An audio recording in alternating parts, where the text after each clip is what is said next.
Assalamualaikum warahmatullahi wabarakatuh. Apa kabar teman-teman? Semoga semuanya dalam keadaan sehat, dalam keadaan bahagia, ya. Baik teman-teman. Alhamdulillah ya, kita bisa jumpa lagi di forum diskusi di WA grup kita. Selamat buat teman-teman kemarin yang sudah berhasil menaklukkan tantangan untuk tugas satu, ya. Oke, kalaupun masih ada yang perlu direvisi, direvisi sendiri saja ya teman-teman dengan yang apa ya, panduan yang sudah saya berikan kemarin ya, masukan yang sudah saya berikan, silakan dibuat sendiri di buku pribadinya masing-masing atau di catatannya masing-masing ya. Apapun tujuan menulis teman-teman, saya berdoa semoga Allah memudahkan kita semua untuk dapat mengeksekusi tujuan kita dengan baik dan hasilnya bisa menggembirakan hati kita. Oke, untuk beberapa hari ke depan kita akan belajar bersama ya di kelas ini. Jadi di kelas ini kita akan belajar tentang artikel. Nah, kita dari yang paling mudah dulu belajar artikel, siapapun bisa ya. Jadi di grup ini ternyata banyak blogger nih, banyak blogger yang ikut kelas ini rupanya ya. Keren-keren tuh. Saya lihat beberapa karyanya di blog itu juga bagus-bagus, Masya Allah sekali ya. Bagi yang belum tahu kaitannya dengan artikel, kita akan belajar bersama-sama ya teman-teman. Artikel gitu ya. Apa itu artikel? Ya, secara umum artikel itu bisa diartikan sebagai bentuk sebuah tulisan yang pendek ya, yang berisi pemikiran, gagasan, ide kita gitu ya. Tetapi tulisan itu didukung oleh data, informasi atau fakta yang isinya bersifat menjelaskan. Bisa juga membujuk, meyakinkan, mendidik dan menghibur pembaca ya. Kemudian tulisan itu dipublikasikan melalui suatu media ya, bisa itu media cetak ataupun online ya. Kalau cetak biasanya koran ya, tapi sekarang ada koran online, majalah online ya, tabloid online ya. Yang penting itu dipublikasikan ya, ke media sosial juga bisa ya, website gitu dan lain sebagainya. Jadi sebuah artikel isinya beragam sesuai dengan topik yang dipilih oleh penulisnya. Biasanya penulis menuliskan sesuatu yang menjadi sesuatu hal yang sangat dia pahami atau dia kuasai, jadi bidangnya gitu ya. Jadi contoh isi artikel ya, isi artikel yang sering dipublikasikan melalui berbagai media itu biasanya artikel-artikel tentang kondisi ekonomi, kesehatan juga paling banyak dicari ya, politik dan hukum, sosial budaya, kemudian isu-isu aktual, isu-isu terkini gitu ya, riset penelitian, ada juga yang tentang kuliner ya, makanan gitu, traveling gitu. Nah, masih banyak lagi ya teman-teman ya. Kemudian kalau menurut Kamus Bahasa Indonesia sendiri ya, artikel itu suatu karya tulis yang dibuat secara lengkap seperti esai ya pada majalah atau laporan surat kabar dan lain sebagainya. Nah, buat teman-teman yang suka ngeblog ya, penulis blog, nah, jadi menulis artikel itu kan hal wajib kan ya.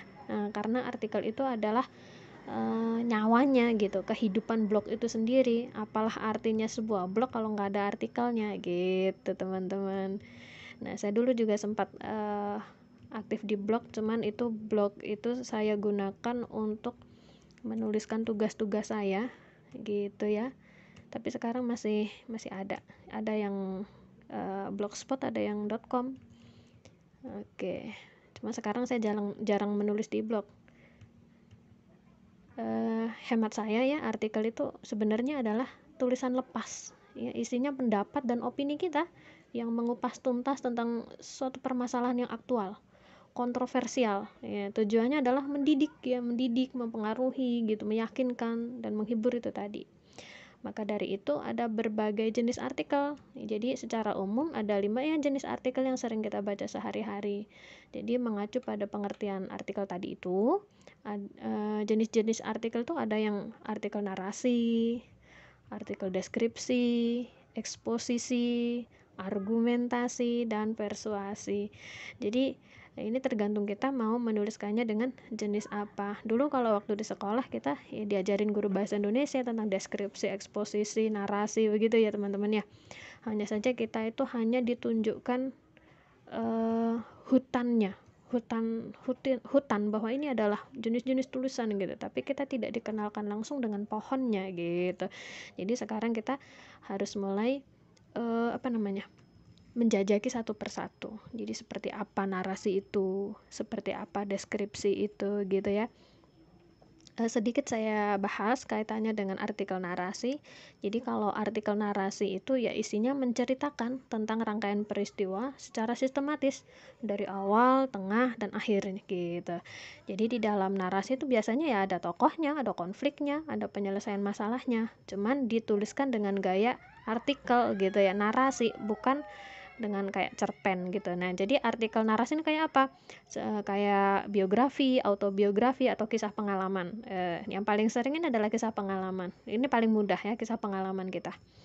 Nah, kemudian deskripsi ya. Artikel deskripsi adalah jenis artikel yang berupa karangan yang menggambarkan tentang suatu hal pada pembaca. Sehingga pembaca itu seolah-olah dapat merasakan, dapat melihat, dapat mendengar isi dari deskripsi itu gitu. Kemudian kalau eksposisi, nah ini memberikan informasi mengenai satu topik agar menambah pengetahuan pembaca. Artikel eksposisi biasanya dilengkapi dengan gambar, grafik, dan informasi pendukung yang lain gitu ya. Nah, ini hanya pengetahuan-pengetahuan saja, kayak misalnya argumentasi gitu ya. Itu karangan itu tujuannya adalah ingin membuktikan kebenaran sebuah pendapat dengan menyajikan data atau fakta sebagai alasannya gitu. Di dalam artikel argumentasi biasanya terdapat unsur opini dan data. Nah, fakta juga gitu ya sebagai pendukung opini itu. Kalau yang persuasi bagaimana? Nah, artikel persuasi ini tujuannya adalah untuk mempengaruhi pembaca sehingga bersedia melakukan sesuatu yang dianjurkan oleh si penulis. Artikel ini biasanya banyak digunakan dalam kampanye ya, kampanye misalnya kampanye anti narkoba. Berarti itu isinya menjelaskan tentang bahaya narkoba. Jadi harapannya si pembaca juga bisa menghindari narkoba, menjauhi narkoba. Nah, seperti itu.